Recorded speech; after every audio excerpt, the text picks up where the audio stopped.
Okay.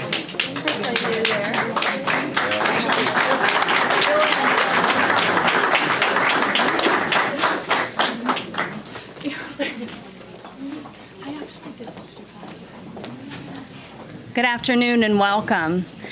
Certainly is quite an honor to have our guests with us today, Governor and Commissioner of Education. We had a fantastic conversation regarding education, regarding our programs here at the school, and we're looking forward to his presentation. Without further ado, I'd like to introduce our superintendent, Dr. Gregory Atkins. Thank you, and I want to thank everyone for being here today. This has been quite an honor and a privilege for this school district.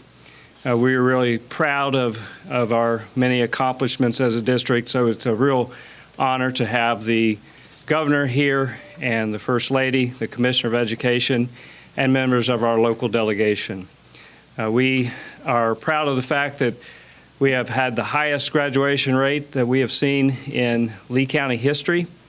That we are preparing kids for college and career at an increasing rate. And I'm just, again, very privileged that we have these fine folks here to be a part of this and to be the host of the governor and as he prepares to give his announcement. So at this time, I'd like to turn it over to the Commissioner of Education, Commissioner Corcoran, for a few words. Thank you.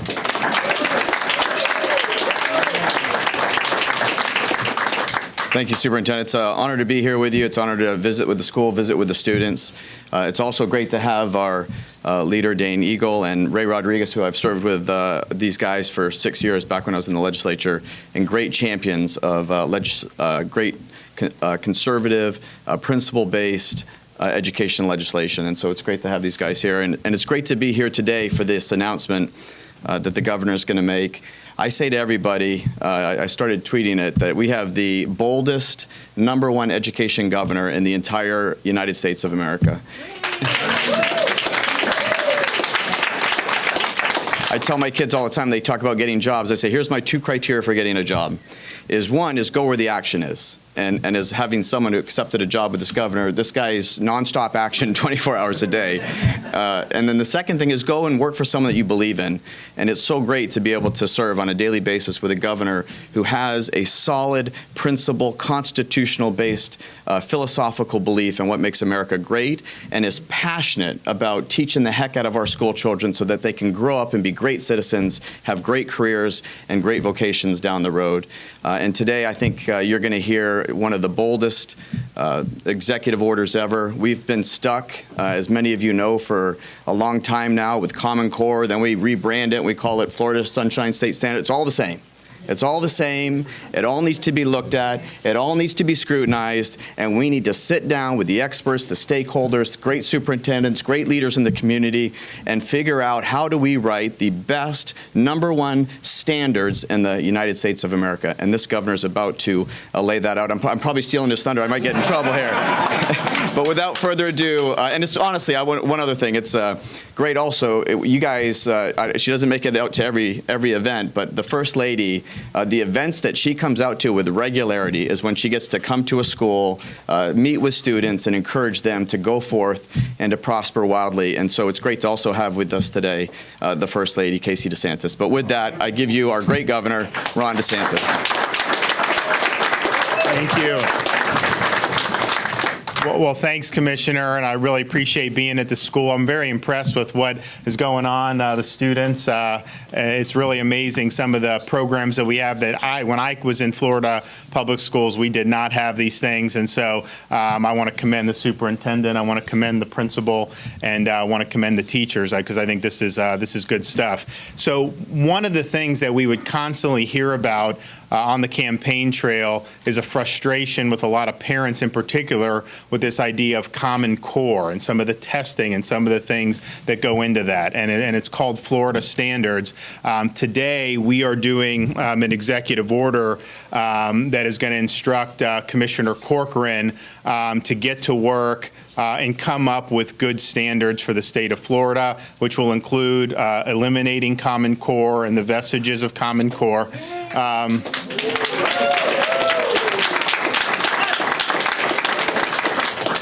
Talk to teachers, talk to parents, listen to their experiences. I had a lot of parents who were very frustrated because they didn't understand some of the math and some of these things. So look, let's just try to get this right. We want to be very high quality. We want to demand excellence, but I think we want to do that in a way that's responsive to some of the concerns that we've had over the many number of years. And so the executive order will require the commissioner to provide a roadmap so that we have authentic Florida-based standards.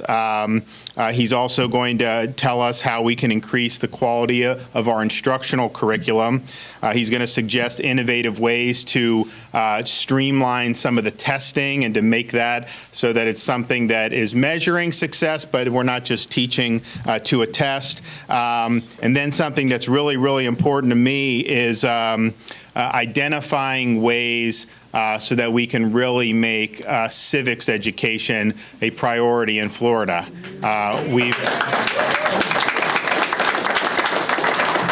We reference in the executive order some of the Florida statutes, including the requirement for middle schoolers and the tests, and I think that's great.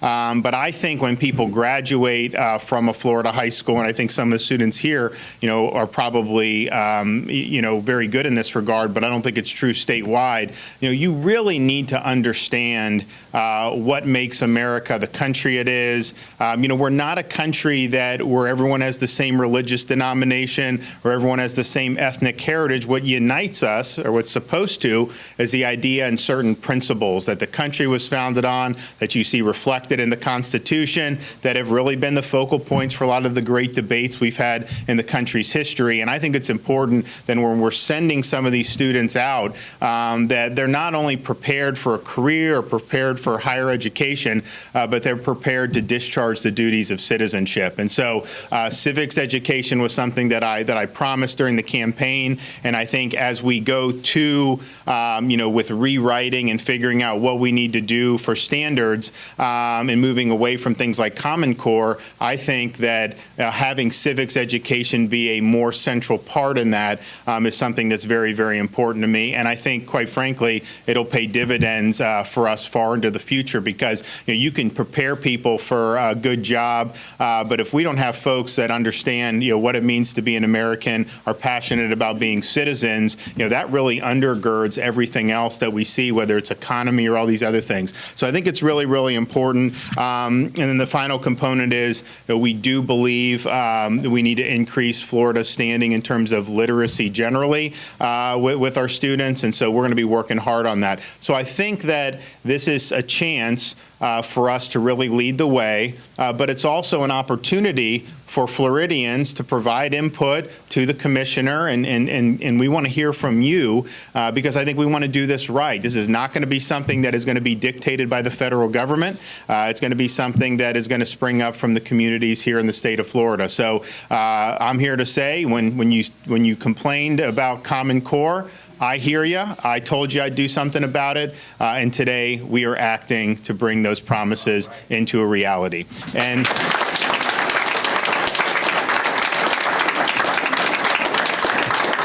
I want to give, because as parents, Casey and I are concerned about, our kids are too young to be in school yet, but this is something that is, I think we're more passionate about now that we're parents than maybe, we were 5-6 years ago. And so I want to give her an opportunity to say a few things, and then I'll close it out. Well, that is very hard to follow up upon after that. Let me just say this. I could not be more proud of what Ron is doing for the state. And when people were wondering during the campaign, is he going to be working hard? Is he going to be doing and delivering on those promises? And I think that we've seen since he's been in office, however many weeks, that he's working hard and he's listening to what the voters wanted for the state. I couldn't be more proud.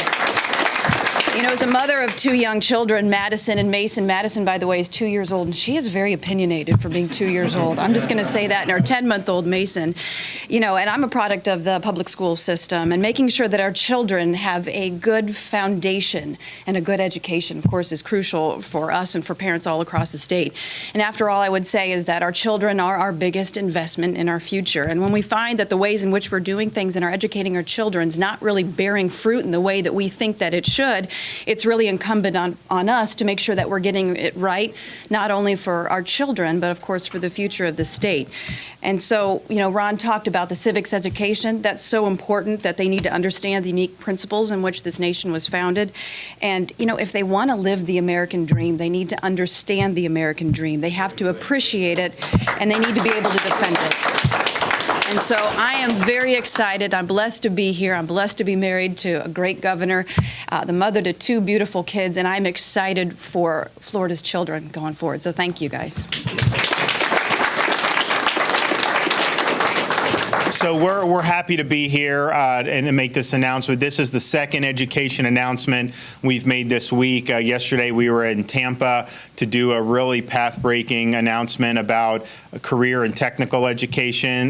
You actually see it here. You see it in spots around the state. We want to bring these types of programs statewide so that folks are graduating high school with an industry certification like they do here. We want to see that standard, and we want to have a nimble education system that is constantly looking, working with the community, working with businesses, responding to what some of the needs of the economy may be, conscious about how the economy may be changing, so that our students are always put in the best position as possible to succeed. I mean, things have changed a lot since when I was coming through the school system, but I think the pace of change that we've seen since I was a kid has been significant, but I think it's going to be much more significant going forward. I think we're in an era of constant upheaval, and we just need to be able to respond to that, and I think we will. So that was a very important piece. You're looking at real significant investment in training teachers to be able to instruct in things like computer science. I know we have that is being done in Lee County. I think there's an appetite to do it in other places. We don't necessarily have all the training in place, so we're putting real dollars into that. We're also doing some innovative things like, you know, folks who get some college but then don't get that bachelor's degree. You know, we want to be able to kind of reverse credential that, so that, you know, if they have enough credits for an associate's degree at UF but just can't get through, at least get them the associate's degree so they can go out and start to be productive. And then we want to also do a new program for what we're calling the last mile completion. You have some people that get pretty close to getting that degree, and then for whatever reason, I mean, things happen in life, they don't quite get over the hump. We want to provide financial incentive that if you're over 90% of the way there, that we can link you up with appropriate courses so that you can get that degree and move on to be more productive. So I think we're going to be doing an awful lot. We're going to be rolling out more stuff next week with regards to education that I think will be exciting for a lot of folks. And so, look, at the end of the day, you know, we're working hard, because I think that the harder we work, the more we can do for Floridians. And so I'm happy to be here for this announcement. I'm proud of our announcement yesterday, and I look forward to making some more announcements next week. So with that, I'll take some questions. How soon will it be eliminated, and how quickly would you like to see something in its place? So this is going to be a process that is going to take the balance of this year, and then we will go to the legislature next session and want to get that done. So we don't want to dilly-dally, but at the same time, we want to do it right. And, you know, we could have just tried to dictate something on high, but I think it's definitely worth having Richard get into the communities, listen to people, so that we get something that a lot of people have confidence in. Yes, sir. Are you working with vocational schools and education for craft trades? Absolutely. Yeah, we are. I mean, look, you look, so we were at the it's a technical high school in Tampa yesterday, and I was talking to a young fella who he had a cool, I mean, it's like the school logo that had welding program. So he's in the welding program, and he said he's already been offered jobs for welding, and he's 16. He's like, I can't take him. But what'll happen is when he's a senior, once he gets to be 18, he will actually be able to do the last 2 periods, leave school early to go work. And he'll be able to make money, and he'll have a job, full-time job waiting for him. And the interesting thing is even as they're giving them those requirements or giving them those opportunities, and even though this guy was in a welding program, he was also taking AP classes at the same time. So the idea that, people say, oh, it's just like Europe, you got to choose vocational or that. No, you actually can do both, and then figure out what opportunities are there for you and make those decisions. And so I think that's the way it needs to be. Yes, ma'am. What kind of federal funding will the state lose by eliminating Common Core?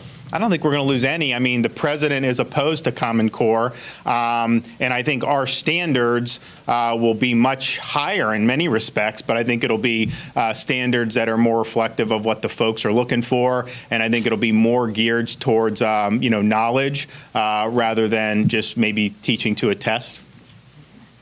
Yes, sir. What concerns were you hearing from parents and voters about Common Core that led you to make this decision? Well, I think there was the concern about they felt that it had been imposed federally, whereas they are protective of wanting to have these decisions made locally, and that's just apart from the substance of it.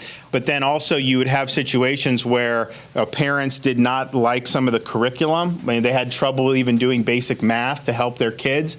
And my thing is like, look, if that's something that is being put in and it's not being received well by the parents, I mean, we need to have a system that's flexible enough to understand that.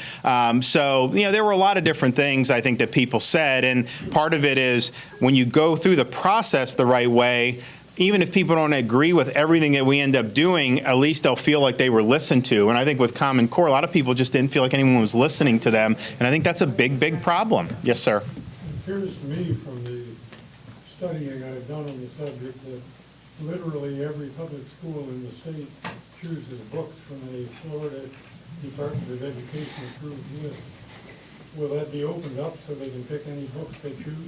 Well, I don't know if it's going to be any books you choose, but in the executive order, there's a requirement to make sure that our curriculum is up to snuff. And so, we're going to be, Richard's going to be looking at that and making sure that, particularly when you have things like American history, American civics, I really want to have an apolitical curriculum. I don't want this to where we're trying to smuggle in, kind of modern day partisan politics. That's not what this is about. And to the extent that's been done, where people have shown me examples of that. I don't know necessarily if it was in Florida, but they've showed me textbook examples. We obviously want to steer clear from that. And so that is going to be something that we're going to look at. And obviously we want to have input from the public on that. One last question. Yes, ma'am. Do you have plans to get rid of the high-stakes testing or the punitive results of those? So in the executive order, we're requiring an examination of how the testing is being done, and a directive to make sure this is streamlined. Didn't say to get rid of any testing, but doing it in a way that I think is trying to measure where we're at.